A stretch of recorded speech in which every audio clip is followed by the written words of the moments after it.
এক খতম দাও, ক টাকা জোরে বলেন? 500 টাকার খতম আপনারা শুনেছেন?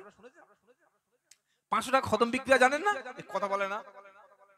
500 টাকা 1000 টাকায় খতম বিক্রি হয় জানেন না? জানেন না? শুনেছেন তো? হাফেজদেরকে, আলেমদেরকে, ইমামদেরকে 700 টাকা 1000 টাকায় দিয়ে এক খতম পড়িয়ে নি। আমি ছোটবেলায় এরকম ধান্দা দারুণ করেছিলাম। যখন কোরআন হাদিস অতটা জানতাম না, প্রথম প্রথম মাদ্রাসায় পড়ি, আর দেখা হলে আসসালামু আলাইকুম, বাড়ির মেয়েরা ওয়ালাইকুম আসসালাম, ছোট হুজুর এক খতম পড়ে দাও, মাদ্রাসা ছেলে এক খতম, ঠিক আছে। ক খতম? ক টাকা দেবে চাচি? তখন তো দাম কম ছিল, 400 টাকা, 350 টাকা, 260 টাকা, যেন আলুর বস্তা। নাউজুবিল্লাহি মিন যালিক। আচ্ছা বলুন, একটা কোরআন মোটামুটি পড়তে কতক্ষণ সময় লাগতে পারে যদি ভালো করে পড়া হয়? 6 ঘন্টা? 3 ঘন্টা? তিরমিজির হাদিস, নবী বললেন সাল্লাল্লাহু আলাইহি সাল্লাম, 3 দিনের কমে যিনি কোরআন খতম করলেন তিনি কোরআন বুঝলেন না। আমাদের পশ্চিম বাংলায় যে তারাবি পড়া হচ্ছে, 100-র মধ্যে 99টা মসজিদে তারাবি ছাদের উপরে উঠবে না, ও আরশে যাওয়া দূরের কথা। কি বলছি বুঝতে পারছেন না? 20 রাকাত নামাজ 20 মিনিটে শেষ, 20 রাকাত নামাজ 40 মিনিটে শেষ। আল্লাহু আকবার। আলহামদুলিল্লাহ রাব্বিল আলামিন আর রহমানির রহিম মালিকিল ইয়াউমিদ্দিন সিরাতাল মুস্তাকিম। ফেরেশতারা বললে তো কি এক্সপ্রেস চলছে, বুলেট ট্রেন ছুটছে যেন মসজিদে, কোথায় ধরেছে কোথায় ছেড়েছে বুঝবে। আলাম তারা কাইফা ফাআলা রাব্বুকা বিআসহাবিল ফিল তারমিম মিন সিফাতিল কাসফাইম মাকুল। আল্লাহু আকবার, সামিআল্লাহু, আল্লাহু আকবার। যে ফেরেশতাগুলো এসেছিল নেকি লিখতে, ওরা খাতা কলম গুড়িয়ে সোজা দিকে উড়ে চলে যাচ্ছে। আল্লাহ বলে কি নামাজ হয়ে গেল? বললে ওরা যা বলছে আমি বুঝতেই পারছি না। কি বলছি বুঝতে পারছেন না? এরকম কোরআন পড়লে গুনাহ হবে। কিরকম পড়বেন? ওয়ারাতিলিল কুরআনা তারতিলা। কিভাবে পড়তে হবে সেটা আল্লাহ বলে দিয়েছে। 29 পারা সূরা মুজাম্মিলে 4 নম্বর আয়াতে আল্লাহ বলছেন এইভাবে কোরআনটা পড়ো। তিনি আল্লাহ পাক আপনার সমাধান দিচ্ছেন, ওয়ারাতিলিল কুরআনা তারতিলা। থেমে থেমে থেমে আস্তে আস্তে করে। কোরআন এমন একটা কিতাব, যত থেমে থেমে পড়বেন কোরআন পড়তে আর শুনতে তত মজা। সুবহানাল্লাহ বলবেন না? তো 250 টাকার ক খতম, জোরে বলুন। মৌলবীদের হাতে সব বিদ্যে থাকে। একটা ছেলে স্কুলে গেলে প্রথমে পড়বে ABCD, আর বাংলা প্রথমে দেবে বর্ণ পরিচয়, প্রথমে দেবে তাকে আদর্শ লিপি অ আ ই, তাই তো নাকি, ক খ গ ঘ। আর একটা ছেলে মাদ্রাসায় গেলে প্রথমে কি দেবে? বইটার নাম কি? কথা বলেন। বইটার নাম কি? কায়দা। মানে প্রথমে কায়দা শিখিয়ে দিল, কৌশলটা শিখিয়ে দিল। 260 টাকায় এক খতম কিভাবে বেচেছি শুনে নিন। তখন এসব ধর্ম অত বুঝতাম না, ভালোই ধান্দা মেরে খেয়েছিলাম, কিন্তু সত্য যখন জানতে পারলাম তওবা করে নিয়েছি, আর লোকের বাঁশ দেব না। 260 টাকার এক খতম। চাচি বলছে লিখে নাও, আর 5 পা গিয়ে দেখি হারুনের মা বলছে হুজুর 2 খতম, এক খতম নানার নামে আর এক খতম নানির নামে। তাহলে কটা বুক হলো? 3টে। রমজান মাসে 60-70 পিস, 80 পিস, 90 পিস করে খতম পড়েছে। 150 টাকা, 200 টাকা, 80 টাকা, 300 টাকা, 260 টাকা, যার কাছে যেমন পেয়েছি ঝেড়েছি। আর কি করেছি বলবো? বলবো না? বলবো না বললে তোমার ব্যবসা পুরো ডাউন হয়ে যাবে। বলে দিয়ে যাই যাই হোক। নবী বললেন যে ব্যক্তি একবার সূরা ইখলাস পড়বে, কপারা 10 পারা, দুবার পড়লে 20 পারা, আর 3 বার পড়লে, হ্যাঁ বুঝে নাও, 3 বার সূরা ইখলাস পড়তে বড় জোর 10 মিনিট। হারুনের মা এক খতম 260 টাকা, রাবেয়ার মা 2 খতম, 10 মিনিটে উড়ে গেল 500 টাকা। কত দিবি খালি অর্ডার দে। কি বুঝলেন? এভাবে ভালোই চলেছে। আল্লাহর কসম করে বলছি, আমি যতই আপনার জন্য পড়ে দিই, যতই যাই করি, আপনি একবার বিসমিল্লাহির রহমানির রহিম বললে, আর সারা পৃথিবীর আলেম, হুজুর, পীর সাহেব, মুফতি সাহেব, হাজী সাহেব, কাজী সাহেব, গাজী সাহেব সবাই যদি আপনার নামে 5000 খতম পড়ে দেয়, আর আপনি যদি আল্লাহর খুশির জন্য নিজে ওযু করে, গোসল করে, পবিত্র জবানে আল্লাহর সন্তুষ্টির জন্য যখন কোরআন নিয়ে বসে পড়বেন, আউযু বিল্লাহি মিনাশ শাইতানির রাজীম, বিসমিল্লাহির রহমানির রহিম, এটা যখন পড়তে শুরু করবেন, আমার আল্লাহ বলছে ফেরেশতারা একটা অক্ষরে 10টা নেকি লাখো, আর রমজান মাসের ওসিলা করে আরো 70 গুণ বাড়িয়ে দাও। জোরে বলুন সুবহানাল্লাহ। তাই আমি হাত দুটো ধরে বলে যাচ্ছি, লোকের দিয়ে ভাড়াটিয়া খতম পড়াবেন না, ওই রকম কত যে ক্ষতি হবে কিছুই বুঝতে পারবেন না। বললে হুজুর, এই যে হারুনের মা, রাবেয়ার মা, বিউটির মা লোকের দিকে পড়িয়ে নাই, এতে লাভ আছে না লাভ নাই? সত্য কথা বলে দিয়ে যাচ্ছি, এটা হয়তো কেউ আর বলেনি, আগামীতে হয়তো বলবে না। আমি যদি এই গ্রামে কারোর বাড়িতে এসে যদি একবার বিসমিল্লাহ বলি, নেকিটা আমার হবে না, যার বাড়িতে বসেছি তার হবে। যেটা বলেন, কিছু কিছু আমল আছে যে আমলটা যে করে তার নেকি হয়, অন্য লোক এর বিনিময়ে পায় না। যেমন 2 রাকাত নফল নামাজ যে পড়বে তার নেকি হবে, একটাবার বিসমিল্লাহ বললে যে পড়বে তার নেকি হবে, যার বাড়িতে পড়েছে তার কিছু হয় না। আবার যেমন কিছু আমল আছে অন্য লোক করলে সে ব্যক্তি সওয়াব পাবে, যেমন আপনার পরিবর্তে অন্য কেউ যদি হজ করে, বদলি হজ, আপনি অসুস্থ, এর নেকি পাবেন। আপনার জন্য কেউ একটা কুরবানি করে, এর নেকি আপনি পাবেন। আপনার জন্য আপনার ছেলে মেয়ে, আত্মীয় স্বজন কেউ দান সাদকা করলে নেকি পাবে, কিন্তু কোরআনটা নিজে না পড়লে অন্য লোকের নেকি। এটা কেউ বলেছে এখানে? বলে পিঠে কিসে চট বাঁধবে, টপ করে কেউ বলবে না। কিন্তু আমি সত্যটা বলে দিচ্ছি, হাত দুটো ধরে বলছি, আগামী কাল থেকে ইমাম সাহেবের কাছে বসুন, 3 মাস 4 মাস 5 মাস যা সময় লাগে লাগুক, কোরআনটা সহি করে শিখে নিন। একটা অক্ষর পড়বে 10টা নেকি, আর মোহাব্বতের সঙ্গে পড়লে আমার আল্লাহ 700 গুণ পর্যন্ত নেকি লিখে দেবে। সবচাইতে আগে মসজিদে বাচ্চাদের পাঠাবেন, 8 বছর 6 বছর 5 বছরের বাচ্চা, মসজিদে অবশ্যই মক্তব থাকবে। মক্তব মানে কি? ইমাম সাহেব খেয়ে খেয়ে খালি ভুঁড়িটা বাড়িয়ে নেবে, ইমাম সাহেবের ভুঁড়ি বেড়ে গেছে, রাতে জেনারেটরের মতো নাক ডাকানো আওয়াজ হচ্ছে, ওই ইমাম দিয়ে সমাজে কাজ হবে না। 10 থেকে 15,000 টাকা ইমাম পাবে। ফজরের পরে নার্সারি বাচ্চাদের ইমাম কোরআন শিক্ষা দেবে। আসরের নামাজের পরে 4, 5, 6, 7 স্টুডেন্ট যারা, তাদের কোরআন ইমাম শিক্ষা দেবে। মাগরিবের নামাজের পরে একটু বয়স্ক যারা, যাদের দাঁত আর চুল হাফ হাফ পেকে পড়ে গেছে, ওদেরকে কোরআন শিক্ষা দেবে। পুরো মহল্লায় সবাই যখন কোরআন শিখে যাবে, আল্লাহর রহমতটা আসমান থেকে মহল্লাবাসীর উপরে নাজিল হবে। বলে দলিল কি আছে বার করো, দলিল ছাড়া সেই 24 পরগনা থেকে আসি নাই। ওয়া ইদা কুদি আল কুরআনু ফাসতামিউ লাহু ওয়া আনসিতু লাআল্লাকুম তুরহামুন। 9 নম্বর পারা 15 নম্বর পৃষ্ঠা 12 নম্বর লাইনের 204 নম্বর আয়াত, সূরার নাম আরব। আল্লাহ বলছে যখন কোরআনুল কারীম তেলাওয়াত হবে তুমি চুপচাপ করো, চুপ থাকো, কোনো ডিস্টার্ব করো না, সেখানে শ্রবণ করো।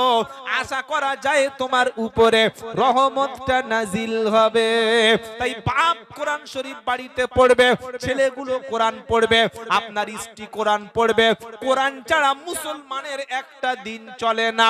পানি ছাড়া মাছ যেমন বাঁচে না, অক্সিজেন ছাড়া মানুষ যেমন বাঁচে না, সূর্যের আলো ছাড়া পৃথিবীর উদ্ভিদ যেমন বাঁচে না, ঈমানদার কোরআন ছাড়া বাঁচতে পারে না। আর আমরা ঠিক করেছি মোবাইল ছাড়া বাঁচবো। কোরআন বুকে তুলে নিন, আল্লাহ আপনার সম্মান বাড়িয়ে দেবে। জোরে বলুন না সুবহানাল্লাহ। ওই কদিন আগে একটা বুড়ো লোকে থাপ্পড় মেরেছিল একটা মেয়ে ছেলে, দেখেছেন? দেখেন নাই? আমি বলি ওই রকম বেঁচে থাকার চাইতে হাতে থুতু ফেলে ওতে ডুবে মর তাও ভালো। যে মুসলমানরা 750 বছর ভারত শাসন করেছে, সেই মুসলমান দাড়ি রেখে ট্রেনের মধ্যে কেলানি খেতে হচ্ছে। তো কেলানি যখন খেলো, অন্যান্য যে মুসলিম লিডার গুলো তারা কেউ প্রতিবাদ করছে না, তারা কেউ কথা বলছে না, ও চাচা খেয়েছে আমার কি। আর মেয়েটা মেরে মুখ থাবড়ে দিয়ে বাড়িতে ভিডিও করে বলছে মেরেছি, বেশ করেছি, সুযোগ পেলে ফের মারব। কি বলছি বুঝতে পারছেন না? যারা শাসন করবে, যারা দেশ চালাবে, যাদের কথা শুনে পৃথিবী চলবে, তারা এই ট্রেনের মধ্যে চড় খাচ্ছে। এটা আমাদের আমল খারাপের জন্য কি হচ্ছে না? এর জন্য দায়ী কি আমরা নই? মুসলমান তো সে, একজন ইমানদার গায়ের মুসলমানে হাত দিলে পৃথিবীর সব মুসলমান গর্জে উঠবে। একটা নারী লাঞ্ছিতা হলে সমস্ত ব্যক্তি তার জন্য প্রতিবাদ করবে। একজন ব্যক্তি ভিকটিম হলে সব মুসলমান গর্জে উঠবে। এটাই তো মুসলমানের চরিত্র হওয়া উচিত ছিল। হ্যাঁ কি না বলেন? এই ভাইটা হয়তো তবলিগ জামাত, আমি হয়তো ফুরফুরা শরীফ, আর একজন ব্যক্তি হয়তো আজানগাছি পীর সাহেবের মুরিদ, আর একটা ব্যক্তি হলো আর একটা পীর সাহেবের মুরিদ, উনি ওই পীরের মুরিদ, আমি উমুক জামাত। ওনার ধরে যদি রাস্তায় কেলিয়ে যদি কাঁঠাল বানায়, আমি প্রতিবাদ করব? কেন করব না? উনি আমার দলের লোক না। আমি ধরুন 1 মিনিটের জন্য তবলিগ জামাতের লোক, ইনি ফুরফুরার পীর সাহেবের একদম খাস মুরিদ, আমাকে কেলাচ্ছে, আর উনি তাসবিহ নিয়ে আল্লাহ আল্লাহ করতে পাশ থেকে চলে যাচ্ছে। কেন? বলছে আমি তো জামাত করি, ও তো ফুরফুরার পীর সাহেবের মুরিদ, ওর মারছে আমার কি? এই মানসিকতা, এই টেন্ডেন্সি আজকের বাংলার মুসলমানের মধ্যে এসেছে না আসে নাই? জোরে বলুন। তাই যতই ট্রেনের মধ্যে কেলানি খাক আর যাই হোক, বাংলার মুসলমানরা এখন সব প্যারালাইসিস রোগী। কেউ কারোর জন্য আর প্রতিবাদ করছে না, কেউ আর অন্যায় নিয়ে গর্জে উঠছে না। নামাজ আছে, টুপি আছে, দাড়ি আছে, সব আছে, কিন্তু অন্যায় দেখে আপনি প্রতিবাদ করতে পারেন না। নবী বলছেন তোমার মধ্যে ঈমানের কোনো অংশ নাই।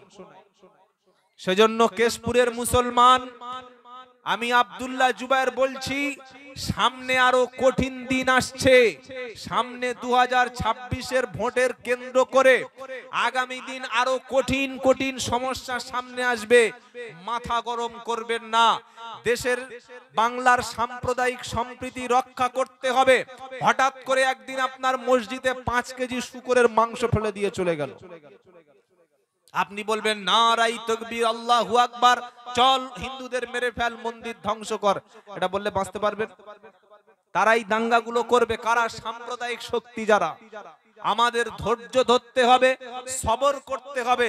সেই সাথে সাথে ধৈর্য বা সবরের মানে এই নয় যে আমার এক মুখে থাপ্পড় মারবে আর আমি বলবো বাবা এটা পড়ে নাই আরেকটা মারো, এটার নাম সবর না।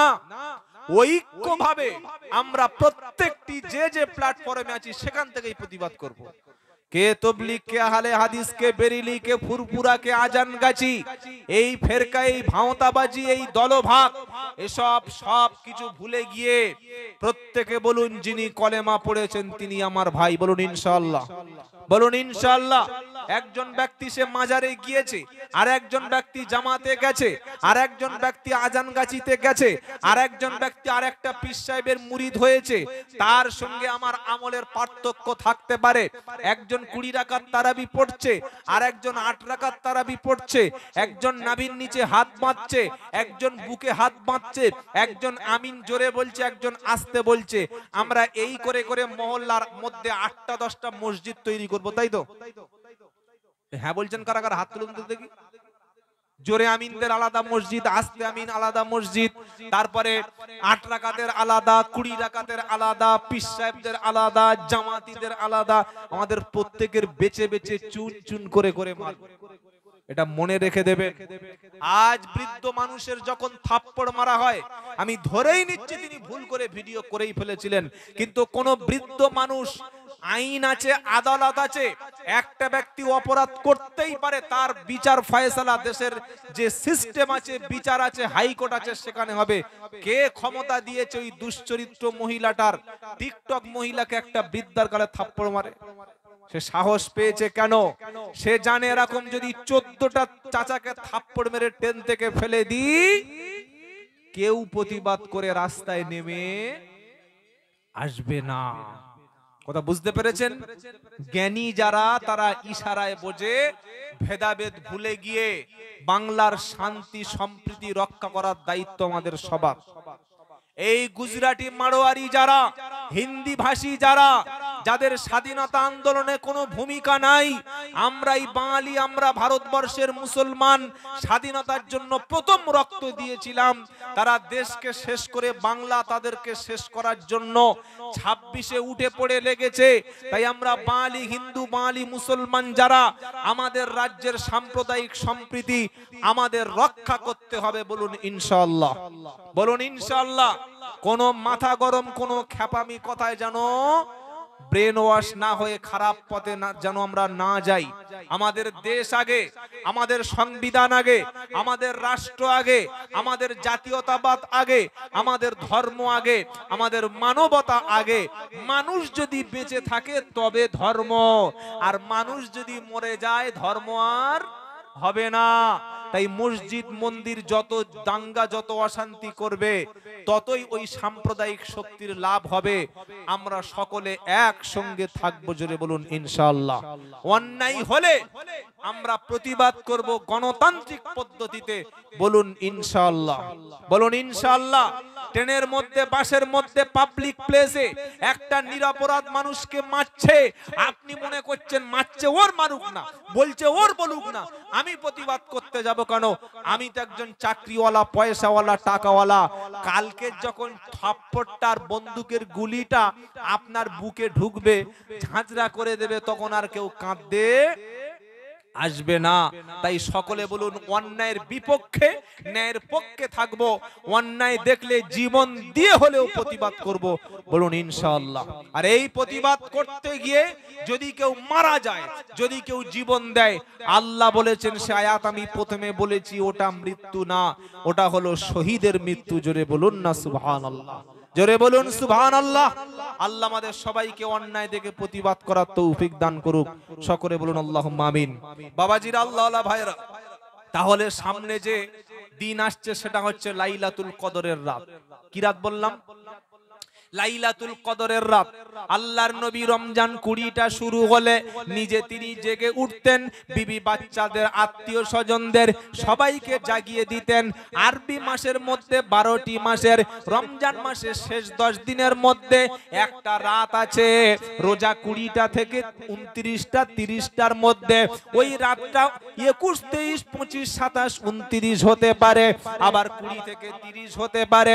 একটি রাত যদি কোনো মুসলমান ইবাদত করে, তাহাজ্জুদ পড়ে, কোরআন পড়ে, 1000 মাস অপেক্ষা বেশি নেকি পাবে। জোরে বলুন সুবহানাল্লাহ। ওই মাসের নাম হলো লাইলাতুল কদর। আর আল্লাহ পাক শোনাচ্ছে, ইন্না আনজালনাহু ফি লাইলাতুল কদর, নিশ্চয়ই আমি আল্লাহ লাইলাতুল কদরের রাতে কোরআন নাজিল করেছি। ওয়ামা আদরাকা মা লাইলাতুল কদর, হে নবী তুমি জানো লাইলাতুল কদরের রাত, এটা জানো কি? লাইলাতুল কদরি খায়রুম মিন আলফি শাহর, একটি রাতের ইবাদত 1000 মাস অপেক্ষা আরো উত্তম। বলুন সুবহানাল্লাহ।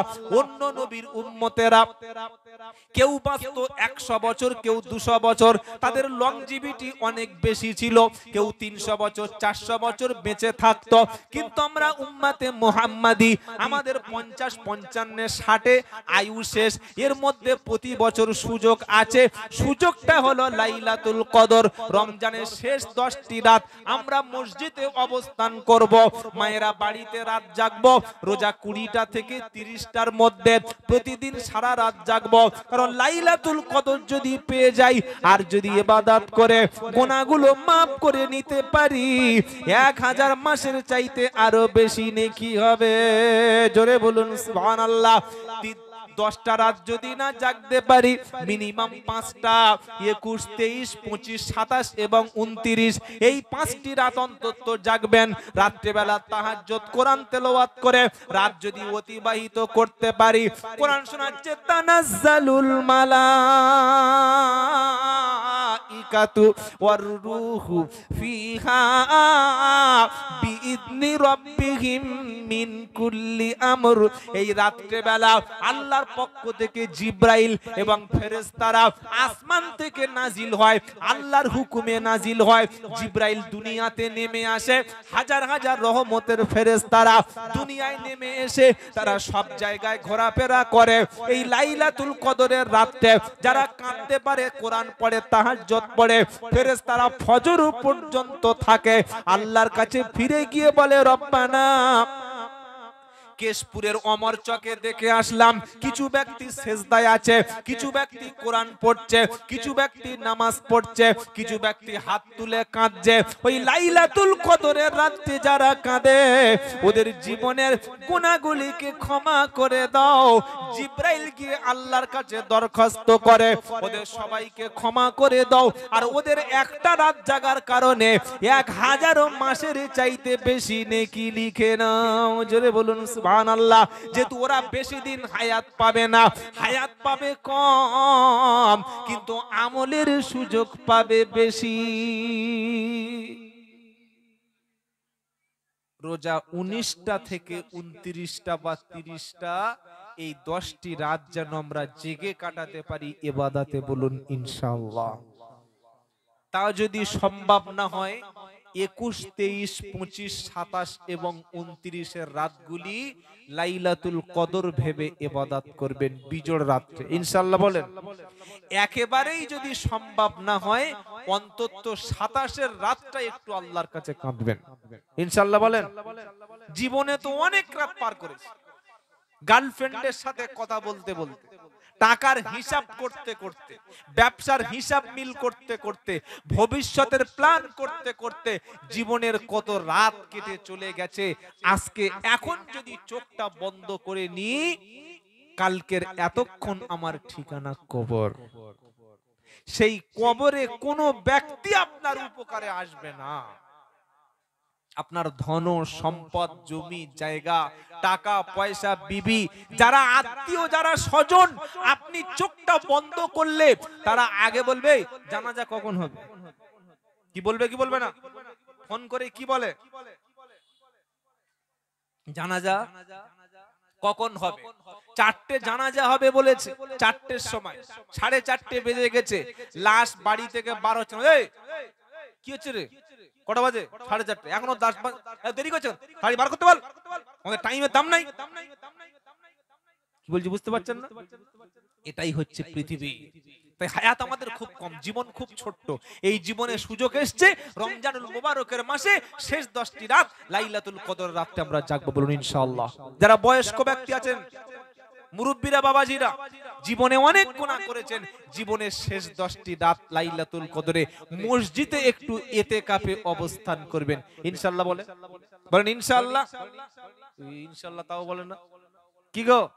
10টা রাত জাগবেন, জীবনে অনেক রাত তো জেগেছেন, আল্লাহ আপনার গুনাহগুলি ক্ষমা করে দেবেন। জোরে বলুন সুবহানাল্লাহ। আর আল্লাহ চায় বান্দা গুনাহ মুক্ত জীবন যাপন করে আমার কাছে ফিরে আসুক, বলুন সুবহানাল্লাহ। লাইলাতুল কদর নিয়ে বললাম, একটু যাকাত সম্পর্কে 2-4টে কথা বলি নাকি? কি বলছেন? ইসলামের বুনিয়াদ হলো 5টি: ঈমান, সালাত, সিয়াম, হজ, যাকাত। ঈমান মানে কালেমা লা ইলাহা ইল্লাল্লাহ, ঈমান। এই ঈমান আনার পরে যদি কেউ আল্লাহর সঙ্গে শিরিক না করে, আল্লাহ পাক বলছেন তার সমস্ত গুনাহ maaf করে আল্লাহ জান্নাত দিয়ে দেবেন। না সুবহানাল্লাহ এখন বলার দরকার নাই, ওই হাড়ির তাবারকগুলো সব খেয়ে যাওয়ার সময় সুবহানাল্লাহ বলবেন। জোরে বলুন না সুবহানাল্লাহ। কোন গুনাহ আল্লাহ ক্ষমা করে না আজকে শুনে যান?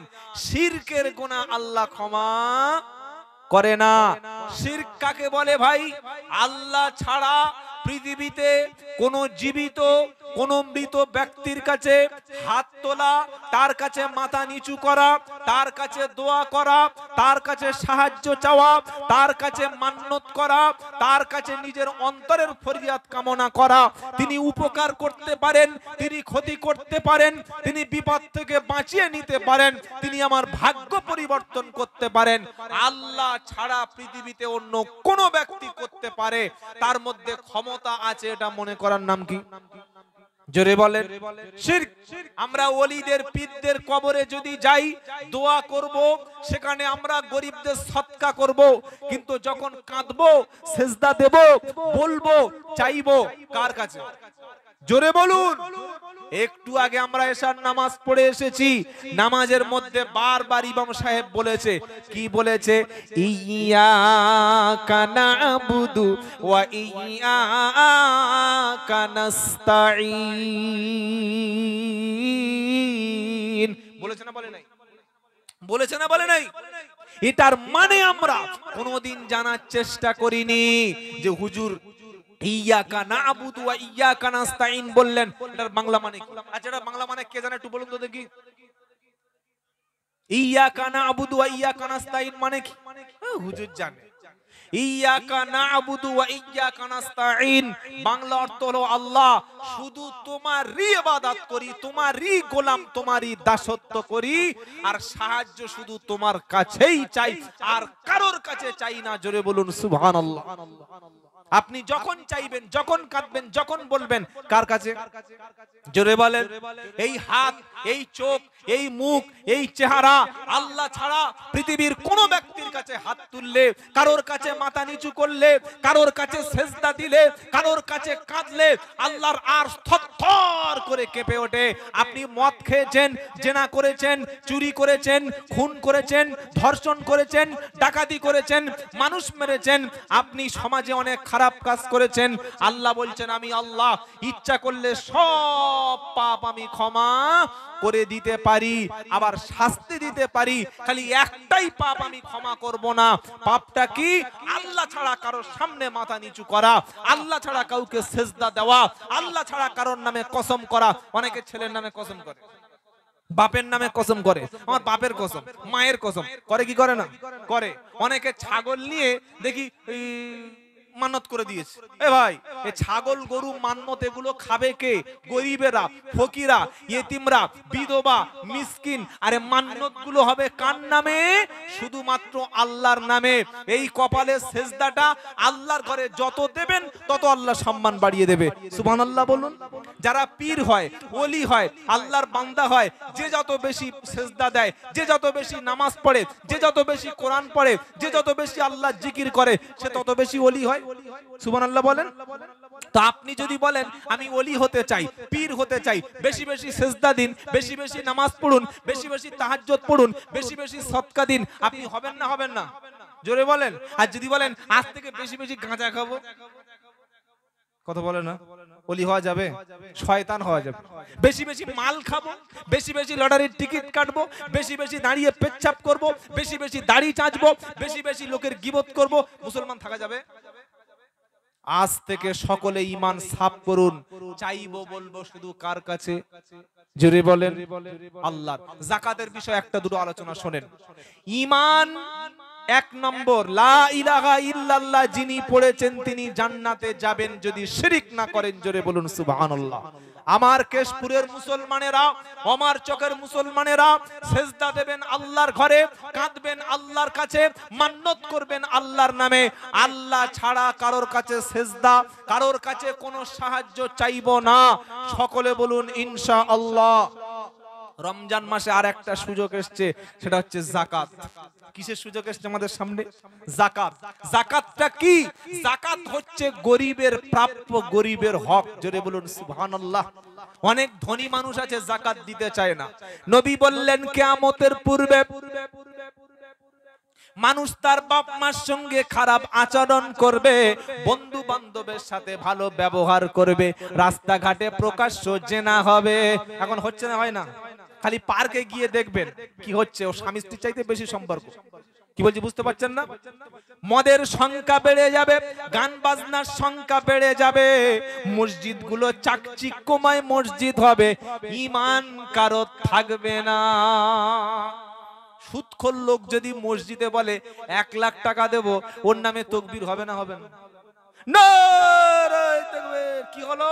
বললে সলিমুল্লাহ সাহেব 1 লাখ টাকা, আল্লাহ তার পকেটটা যেন করে দিও না ফাঁকা। কি দোয়া হচ্ছে দেখো। সুদখোরের জন্য নারায়ে তাকবীর চলছে, আর ওদিকে ফেরেশতারা বাঁশ চেঁচে তেল দিয়ে বসে আছে, আয় বাবা আয়, খালি গ্যারেজে আয় ধুনে দেব। সুদখোরের জন্য তাকবীর। মালখোর ব্যক্তি বলল দেবো 20,000, হুজুর বলছেন নারায়ে তাকবীর, 20,000 মালখোর দেবে।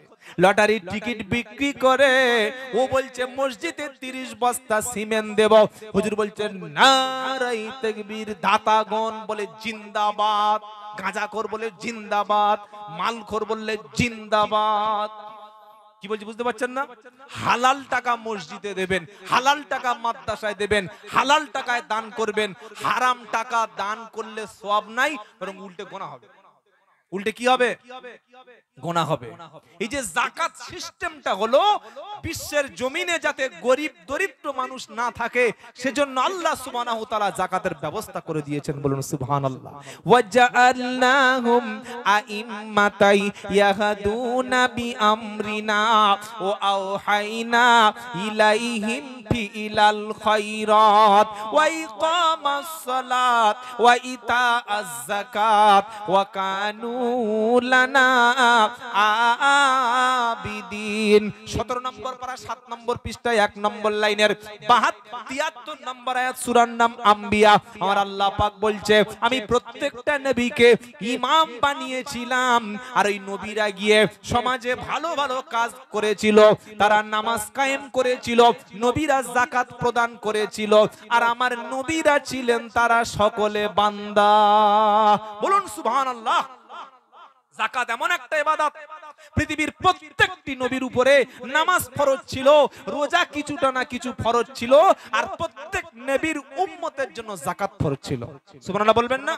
আপনি নামাজ পড়বেন আর সমাজে গরিবের খাওয়া হবে না, নামাজ পড়ে আপনি তাহাজ্জুদ পড়বেন, পাশের ব্যক্তি খাওয়া পাবে না, চিকিৎসা পাবে না।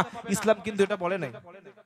ইসলাম যেমন নামাজ পড়তে বলেছে, গরিবের খাবারের ব্যবস্থার সিস্টেমটা ইসলাম করে দিয়েছে। বলুন না সুবহানাল্লাহ। যাকাতের কথা আবার আল্লাহ কোরআনে বলছে আকিমুস সালাতা ওয়া আতাউজ যাকাত ওয়া রাকাউ মা'আর রাকিঈন। প্রথম পারা সূরা বাকারার 44 নম্বর আয়াতে আমার আল্লাহ পাক শুনিয়ে দিচ্ছে নামাজ কায়েম করো, যাকাত দাও, আর রুকুকারীদের সাথে রুকু করো। সুবহানাল্লাহ বলেন। আবার যারা মসজিদ কমিটিতে থাকবে তাদেরকে যাকাতের কথা আল্লাহ স্মরণ করিয়ে দিচ্ছে। কি বলছে?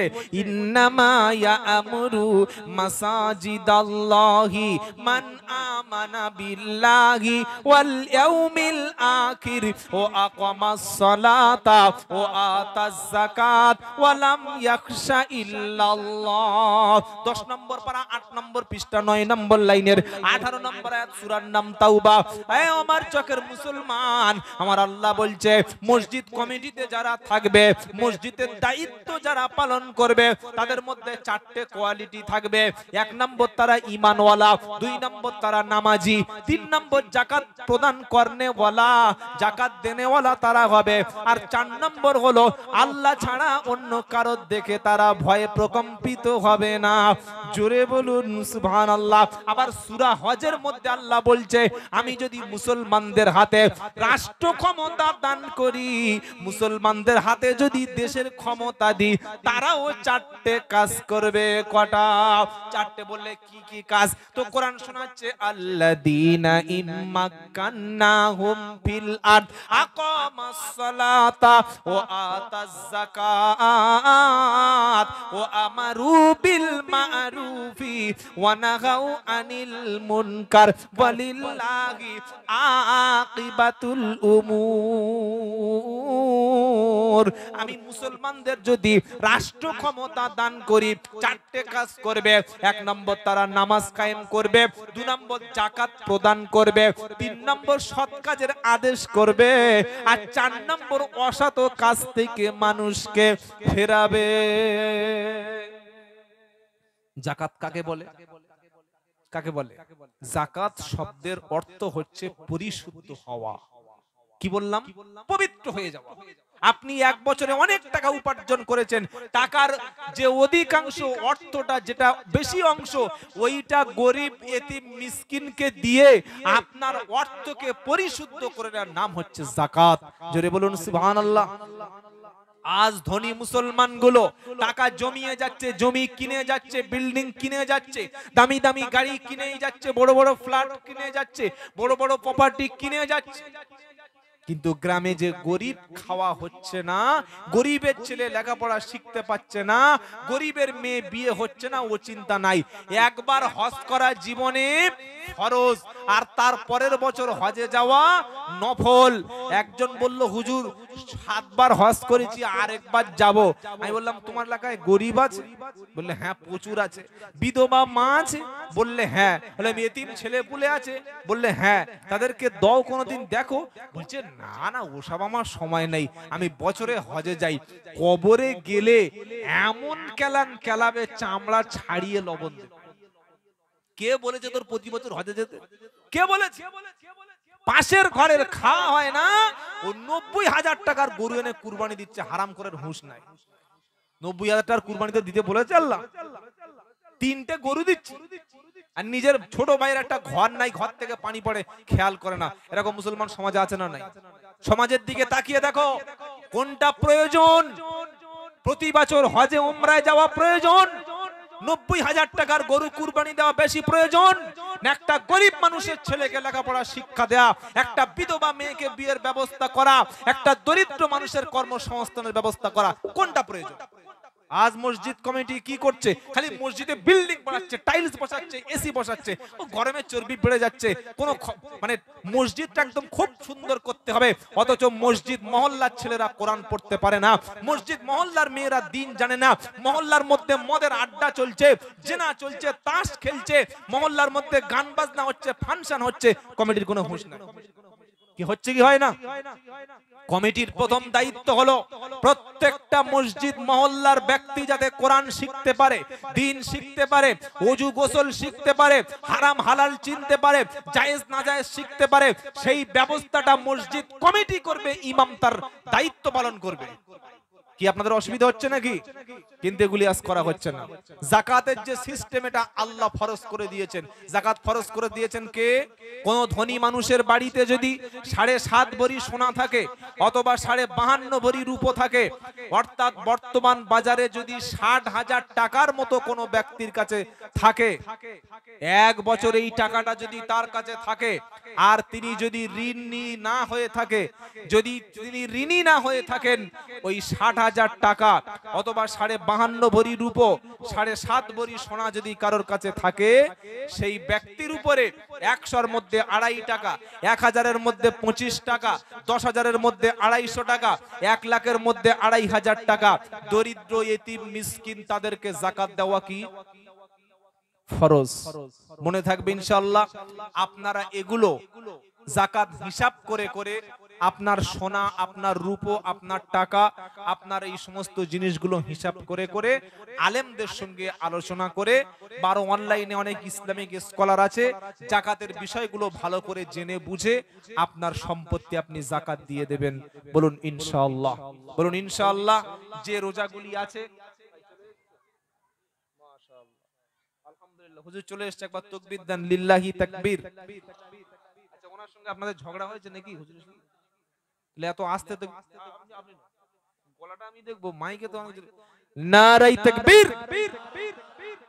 আল্লাহ কবুল করুক, সকলে বলুন আমিন। লাইলাতুল কদর সম্পর্কে বলেছি, যাকাত সম্পর্কে 2-4টে কথা বলেছি, আর আমরা এটাও বলেছি কি আমাদের কোরআন শিখতে হবে, এটাই টার্গেট নেন ইনশাআল্লাহ। এই জলসাটা হাজার হাজার টাকা খরচ করে অমর চকের যুবক ছেলেরা, দিনদার মুসলমানেরা পবিত্র রমজানকে উপলক্ষে, রমজানের পরেও আমার সে ওই ভাই ওখানে বসেছিল, সোনাবুল ভাই, ও আমি প্রোগ্রামটা নেবই না, ও আমাকে ছাড়বে না, প্রোগ্রাম নিতেই হবে।